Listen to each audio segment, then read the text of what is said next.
Fez contas, anotou, somou, subtraiu, multiplicou, dividiu e chegou à conclusão de que Inter e Bahia conseguem ainda se classificar os dois à próxima fase. Qual é a situação, Mansur? Boa noite. Boa noite, Felipe. Boa noite, Alex. Todo mundo que assiste o Troca. Aproveitando que a gente tem a classificação aqui, você facilitou. Não, o cenário para classificar os dois passa obrigatoriamente por vitória de ambos. Na próxima rodada, o Bahia vai visitar o Atlético Nacional, o Internacional vai visitar o Nacional em Montevidéu. Se esses dois resultados acontecerem, essas duas vitórias, primeiro que o Bahia ganhando o jogo contra o Nacional em Medellín, o Bahia está classificado. Isso. Né? Bahia 10 não será mais alcançado, né? Não será mais alcançado. Um dos dois vai perder pontos. Na pior das hipóteses, ele será alcançado pelo Inter, caso o Inter vença o Nacional, ou até igualado em pontos pelo próprio Nacional, caso ele vença o Inter. Mas aí, dois times não alcançam mais o Bahia. Mas, enfim, se Bahia e Inter vencerem na próxima rodada, o Bahia vai a 10 pontos, o Inter vai a 8.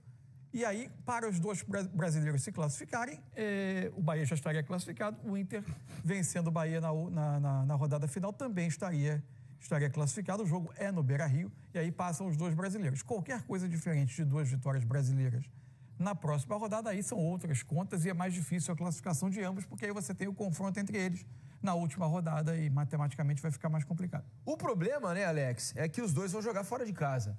E os seus adversários, ninguém está morto. Todo mundo bem, né?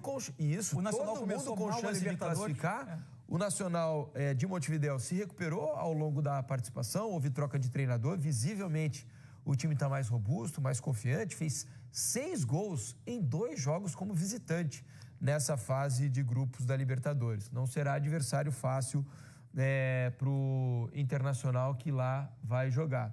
E o Atlético Nacional hoje venceu o Inter, vai também receber o Bahia com a empolgação da sua torcida lá em Medellín e tem um bom time de futebol. Ou seja, vai ser dura a missão para os brasileiros caso queiramos ver os dois na próxima fase da Libertadores. Não, Alex? Boa noite. Boa noite, Felipe, Cadu Mansa e todo mundo que está em casa.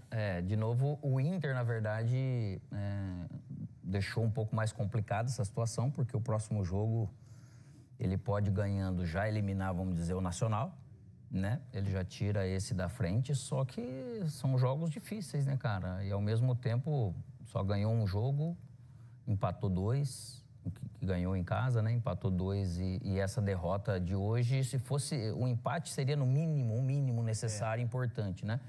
Mas é pensar em vencer os 2 jogos finais também, né? Na mesma situação que a gente falou de Flamengo ontem, só que são 2 adversários bem diferentes nesse sentido, né? E ainda pegam fora de casa.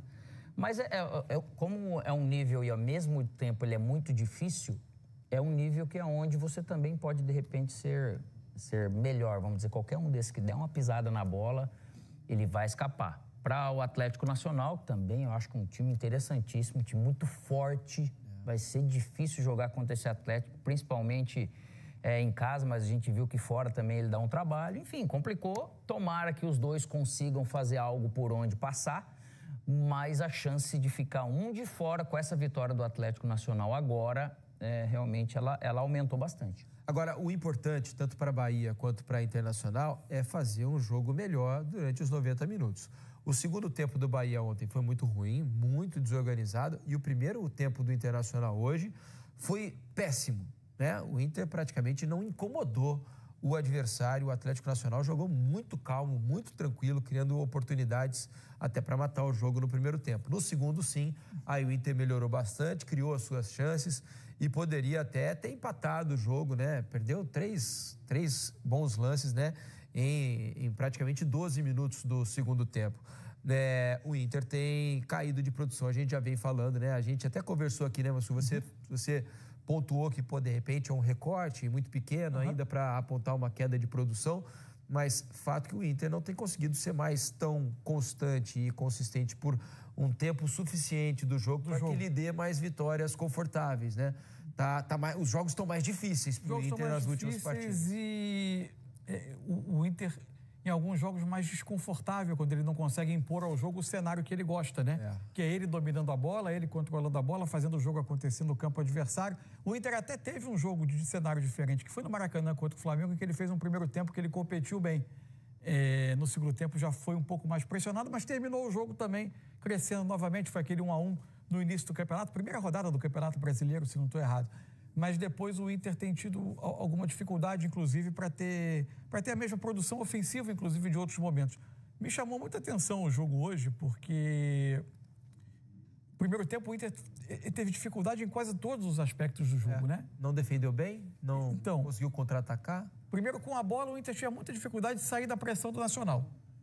Ao não conseguir sair da pressão, acabava ligando rapidamente a bola. Não é um time para disputar esse tipo de bola na disputa mais física na frente. O Inter tinha dificuldade, essa bola retornava. Quando essa bola retornava, se a gente quiser até olhar aqui o campinho, estou até organizando aqui como foi, para mim, a formação do Inter. O Inter, para mim, defendia assim. Defendia com 4, duas linhas de 4, o Bruno Henrique defendendo mais do lado direito, o Wesley pelo lado esquerdo. Como com a bola, o Wesley fazia muito esse movimento de se juntar ao Valência, aqui com o Alan Patrick por trás, ficando quase 3 homens aqui por trás, por vezes essa distância para o Wesley retornar era grande.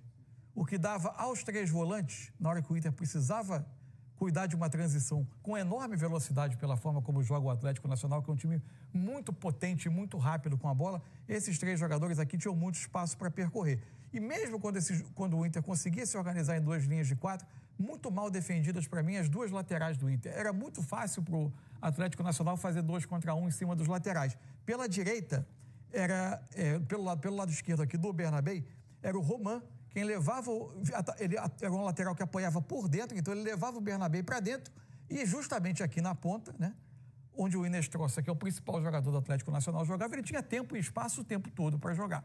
Do lado esquerdo, do lado direito da defesa do Inter, lado esquerdo do ataque do Atlético Nacional, acontecia algo parecido, quase sempre às costas do Bruno Henrique. O Bruno Henrique não conseguia acompanhar o tempo todo a passagem do Cândido, camisa 13 do Nacional, que passava com muita força também, e cabia ao lateral ter o corredor, inclusive como foi o cruzamento do primeiro gol. Para mim, o que muda o jogo no segundo tempo, o Inter para mim cresce, faz um segundo tempo bom, de bom nível, chega a ter uma chance muito boa com o Luca. O Inter, infelizmente, perde mais um atacante, né? Já não tinha o Borré, já não tinha o Carboneiro, já está fora há um tempo, perde o Valência com outra lesão.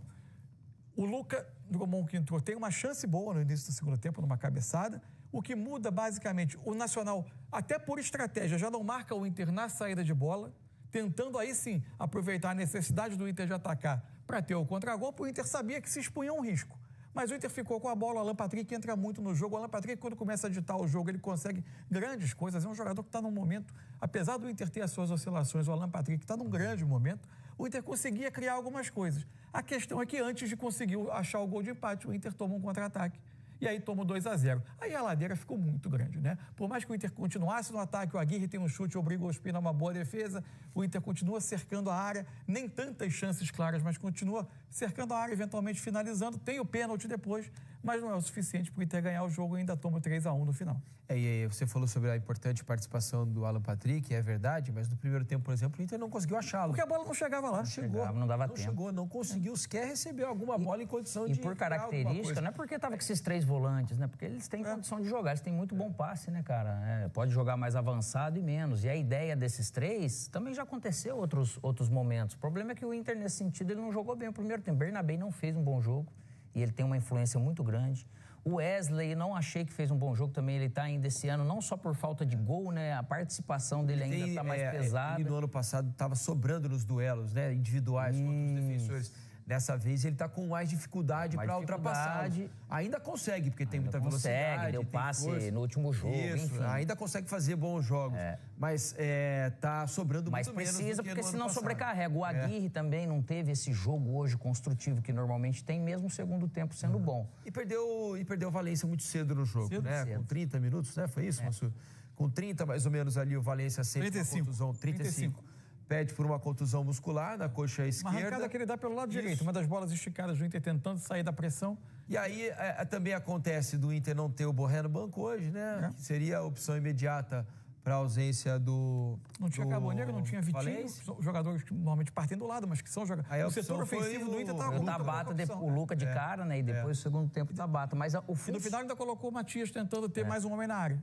O funcionamento do time, ele poderia ter ainda empatado antes de tomar o segundo gol. Primeiro gol eu vejo assim um tipo de falha, de até um pouco de desatenção, porque o Aguirre ele sai lá na caça. Pode estar sendo combinado isso ou não, só que o Vitão ele tem que estar realmente mais atento e parecia que ele não estava tão bem posicionado para essa bola vir aqui no fundo. E o Vitor Gabriel, para mim, ele falha naquela questão do gol, da maneira que o Viveiros domina.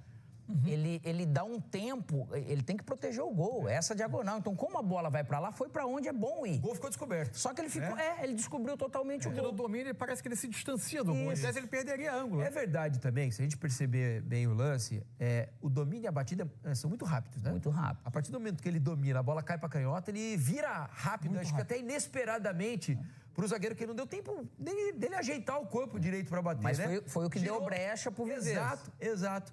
E foi aí que aconteceu. Acho que pegou o Antony meio desprevenido também. E você vê que o terceiro gol também, né? O Vitor, um baita zagueiro, né? Uma baita descoberta, assim, vindo. Também naquele jogo de corpo com o Viveiros acaba vindo. Então, foram coisas assim até pontuais que acabou pagando caro o Inter. E depois você vê a dificuldade que é para fazer gol, né? Nesse time. Então, a ideia era um jogo mais consistente mesmo, se protegendo bem. E daqui a pouco o jogo vai te oferecendo algumas coisas. O Inter fez isso no segundo tempo, faltou fazer o gol, mas depois ainda teve chance de buscar o resultado, enfim, teve esse volume até para isso, aí ficou um jogo mais igual, perto do que o Inter pode. Essa questão do Inter que a gente já falou, parece que tem algum momento do jogo que o Inter ele tem uma opção por dar uma pausada, né? Ele não é um time que vai ficar, até por característica do seu próprio elenco. Só que tem que fazer isso mais no campo do adversário, mas, né, Alex? E outra, só que nesse momento, um exemplo, contra o Corinthians, falando de jogo mais recente, contra o Nacional, tomou 3 gols, para depois correr atrás. Se você pegar contra o Corinthians, no momento dele que ele deu uma pausa, ele tomou os 3 gols que a gente falou. Teve influência da expulsão também, né? Sim. Aí depois acabou vindo. Fez o primeiro tempo bom. Contra o Corinthians, né? Contra o Corinthians. Mas o segundo tempo, que foi expulso, igual a gente falou, aos 31 minutos, né? Acabou pesando também. Mas eu falo, nesse momento do Inter, de se defender, de repente, não jogando aquele jogo com a bola, que normalmente ele tem o controle, ele também vai ter que melhorar para esse parte da frente aí. Porque eu não posso tomar gol nesse momento que eu falo assim, eu tô marcando numa média. Mas nessa média eu tenho que pressionar ali dentro do meu campo. Aí o Inter tem cedido algumas oportunidades como essa. Mas é fato, né, que o Inter caiu de produção. Né? Fato. Isso é não na média das atuações do Inter, você não consegue olhar para o Inter e dizer com a mesma convicção que a gente dizia antes do campeonato, esse time vai brigar pela ponta do brasileiro. Né? Hoje está mais difícil dizer isso. Está mais difícil. Exatamente. É claro que tem algumas circunstâncias também, né? O Inter também, assim como o Flamengo, por exemplo, está sofrendo com lesões, né? São vários jogadores o tempo todo machucados, departamento médico cheio, né? Isso tem atrapalhado o Inter. Não é exclusividade de Inter e Flamengo, outros times também sofrem, mas esses aparentemente estão sofrendo um pouco mais nesse momento. E tem sido decisivo para o Inter baixar um pouco o nível das suas atuações. O Botafogo também está com problemas sérios agora, Muitos problemas no Botafogo. Enfim, não está fácil a situação do Inter no grupo, né? Agora tem o jogo contra o Nacional, né? Isso. E depois Bahia dentro de casa. Então, jogo fora de casa, lá no Uruguai, nunca é fácil. O Bahia foi lá e conseguiu vencer, depois perdeu em casa. Exatamente. Então, é um adversário que claramente melhorou nas últimas rodadas. Para que o Bahia e Inter da última rodada não seja um mata-mata entre eles, né? Pois é. Em termos de futebol brasileiro... É bem possível que aconteça, né? Torcer para que não seja um mata-mata entre eles. Aí vamos precisar ter 2 vitórias brasileiras na próxima rodada, semana que vem. Não será fácil. Não é fácil. Né? Não será fácil. O Bahia passa com 2 empates, que seja. Às vezes até com 1, né? Mas pode ter chance dependendo do resultado do Inter com o Nacional. Mas 2 empates ele consegue passar por causa do confronto direto. Aí depende, porque um vai ser com o Inter. É verdade. Nesse aspecto, sim. Agora, olha, vai me surpreender muito se o Inestrosa passar o segundo semestre na Colômbia. Ah, sim. Né? Porque... Não é ele que está emprestado, não? Ou é o Viveiros? Ele está emprestado? Não tenho essa informação. O Moço vai achar aqui rapidinho. Porque o futebol brasileiro tem que buscar esse jogador, né? Algum clube brasileiro vai buscar, porque é um jogador muito rápido, de muita força. Tem uma canhota boa ali. Ele não é assim o primor da técnica, né? Não é o primor da técnica. Mas ele causa estrago. Mas ele causa estrago. E olha, os brasileiros que corram atrás aí, porque quem conseguir contratar o Inestroso vai fazer os adversários correrem muito atrás dele. Sendo jovem, assim, normalmente atacante, por mais que ele não seja o maior goleador e tal ainda, ele é jovem, não deve ser barato, né? Ainda mais a gente falando de dólar, que vai vender, dólar, né? Na relação com o real, mas é um jogador interessantíssimo, cara. É isso, e de provável ou de possível revenda até mais à frente. Sim, porque é 23 anos, né? Exato. É isso aí. Daqui a pouco a gente volta.